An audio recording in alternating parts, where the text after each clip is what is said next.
All right, question number one is, what is a mortgage? And so I know this sounds like a very basic question, but if you don't know what it is, I'm gonna explain to you the best way I know how. So imagine you got a lender, and we'll talk about the lenders, the different lenders that are out there and where they get their money, and they have a whole pile of money. And then you have this happy borrower, and this person wants to borrow money. And so a mortgage is basically a contract between these two that is actually written by the lender's lawyers. So you can imagine whose favor it's written in.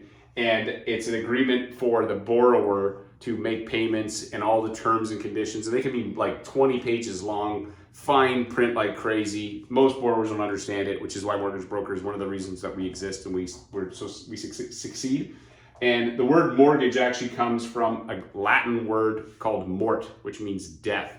And initially the contracts were so long that they just said, hey, you're gonna owe us money till you die. And that's not a lot unlike what we see right now with these long amortizations. So that's what a mortgage is. We'll talk more about where the money comes from, all the other stuff in future videos, and hopefully find this useful.